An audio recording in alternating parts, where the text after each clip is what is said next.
Hi everyone, welcome back to Knox Library. This is New at Knox, a taste of the library for Pentecost and the growing time.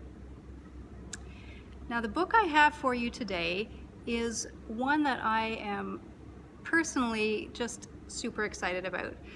That's because I wrote it and I was supposed to have a launch party for it. It came out last April and I was supposed to have a party for it right here at Knox Library. And we had pencil crayons and coloring sheets and hundreds of little tomato seedlings to give away. But of course, none of that could happen because along came the pandemic and it seemed like the whole world paused and went inside. But not everyone. Essential workers were still out there doing their jobs. People ventured out into their backyards or onto balconies to start gardens, some of us for the first time.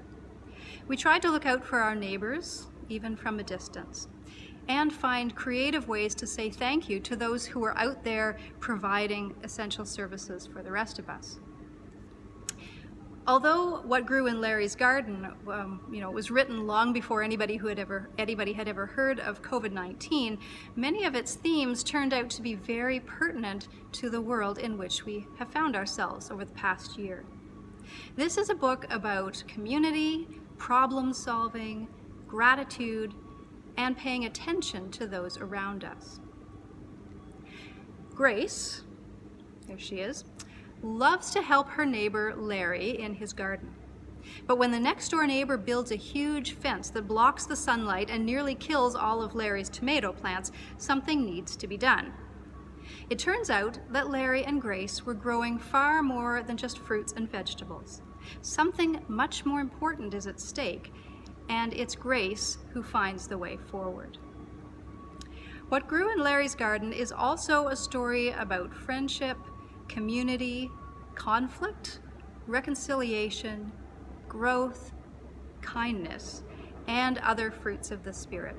So I think it would be a great story to share after Pentecost as we move into the growing season. There are all sorts of possible extension activities based on the book, including planting, painting rocks as garden markers, making cards, handwriting letters. What Grew in Larry's Garden is written by me, Laura Alary. It's illustrated in these beautiful warm tones by Kass Reich, and it's published by Kids Can Press. And it is, like all our books, available here at the library through curbside service. Thanks, everyone.